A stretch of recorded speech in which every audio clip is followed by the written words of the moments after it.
आप जब प्रातः कालीन उठें तो पहले उठने का नियम लें कि सूर्योदय के 1 घंटा पहले हम उठेंगे। देखो हमारी प्रार्थना मानना। तो इस समय सूर्योदय कई बजे होता है? लगभग 6 बजे, 6:30 बजे गुरुदेव। छः। आप 5 बजे उठ जाइए और उठ करके सबसे पहला कार्य कीजिए, पृथ्वी के चरण स्पर्श कीजिए, भूमि के चरण स्पर्श कीजिए।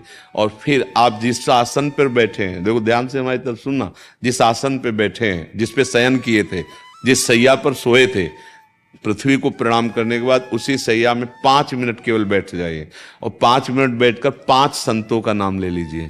जैसे हम लोग श्री स्वामी हरिदास जी की जय, हरिवंश महाप्रभु की जय, हरिराम व्यास जी की जय, नागरीदास जी की जय, श्री ध्रुवदास जी की जय। पांच पांच संतों के नाम याद कर लीजिए। इसके बाद नीचे उतरिए और पहले जो अपने माता पिता, अगर वो शयन कर रहे हैं तो कोई बात नहीं है, अगर वो शयन नहीं कर रहे हैं तो पहले जाकर माथा रखकर उनको प्रणाम कीजिए। इसके बाद आधा लीटर या 1.25 लीटर जितना आप जल पी सकते हैं, उस जल को आप हल्का सा गर्म करवाइए अपने माता पिता से, जो भी आपकी सेवा में हो, या अगर आप स्वयं कर सकते हो तो स्वयं हल्का सा। अगर 500 ग्राम पी जाए तो और अच्छी बात है, और इससे ज्यादा पी जाए तो अच्छी बात है। वज्रासन में बैठना आता है?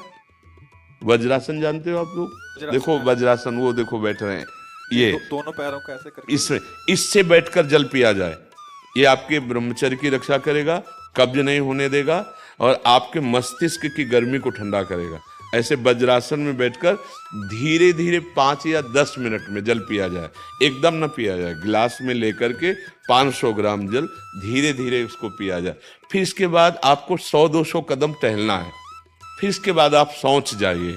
शौच अगर आपका पेट साफ हो जाता है, अगर नहीं साफ होता है, कोई ऐसी परेशानी लगती है, तो 1 चम्मच ईसबगोल की भूसी और छोटी हर का आधा चम्मच अगर रात्रि में दूध से या पानी से ले ले तो वो बार बार शौच नहीं लगाएगा, पर आपकी आंतें साफ हो जाएंगी। शौच जाने के बाद स्नान करें और फिर तुरंत, अगर आपको व्यायाम आता है तो करे, नहीं तो सीधा सरल बात होती है, 20 बार बैठ जाए बैठक और 10 बार लेटने वाली दंड। और इसके बाद जो अनुलोम विलोम, जो इससे खींचे इसे छोड़ दे, इससे खींचे इसे छोड़ दे, इसके बाद दोनों हाथ ऐसे करके 7 बार ऐसे करे, सीधा खींचे और सीधा छोड़ दे। इतना ही तुम्हारे लिए प्राणायाम की आवश्यकता है। अब अपनी दिनचर्या में लग जा। जो पढ़ाई का कार्य दिया गया है, आगे तुम्हें और भजन की बात हम नहीं कह रहे, जो पढ़ाई का कार्य दिया गया है वो भगवान की ही पूजा है। आपकी दिनचर्या जो आपको अपने गुरुजी या टीचर जी को जाके प्रमाणित करनी है, कल जो पढ़ाई गई थी आज के लिए, वो आप सुबह सुबह उस समय व्यायाम के बाद, तो आप देखना आपकी स्मृति बहुत प्रवीण हो जाएगी।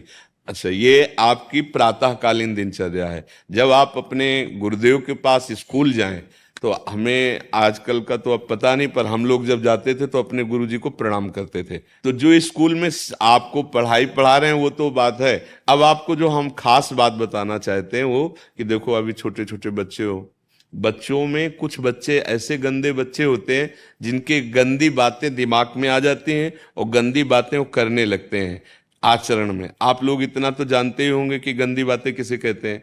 आप लोगों के पास अगर मोबाइल है तो कभी गंदी बात देखना नहीं। कोई भी बच्चा अगर गंदी बात दिखाए तो अपने टीचर से या अपने माता पिता से जाके शिकायत करनी चाहिए, वो बहुत हानिकारक होती है। कभी कोई भी गंदी बात अपने द्वारा नहीं होनी चाहिए। अभी आप नवीन जीवन धारण किए हुए हैं, आप भगवान की प्राप्ति, देश की भक्ति और बहुत अच्छे अच्छे पदों में जा सकते हैं। अच्छे पवित्र आचरण और पवित्र संस्कार। ब्रह्मचर्य के लिए गंदे बच्चों का संग त्याग करना, गंदी कोई ऐसी हरकत सिखावें या बात सिखावें तो उसको सुन करके छुपा नहीं लेना, तुरंत अपने टीचर से बताना या अपने माता पिता से बताना, और ऐसे बच्चे का कभी संग नहीं करना। और रात्रि के सोते समय ये जरूर ध्यान देने वाली विशेष बात है, रात्रि के सोते समय जो भगवान का नाम प्रिय, जैसे इन लोगों ने आप लोगों को बताया राधा वल्लभ श्री, तो सोते समय बस प्रार्थना करो कि हे प्रभु आज दिन हमारा जो भी गलती हुई हो वो हमको आप प्रार्थना करते हैं कि आप हमें समझाओ क्या हमसे गलती हुई।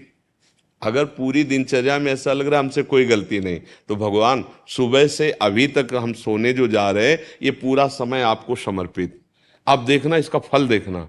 एक तपस्वी की तपस्या का जो फल होता है ना उसका ये फल मिलेगा। और सोते समय बस राधा वल्लभ श्री हरिवंश, राधा वल्लभ श्री हरिवंश, इधर उधर ना सोचते हुए, ना मोबाइल देखते हुए, ना कोई गंदी बात मन में, और चुपचाप सो जाइए। और जब फिर सुबह उठे तो फिर ऐसी दिनचर्या। और पढ़ाई इस समय तुम्हारा भजन है,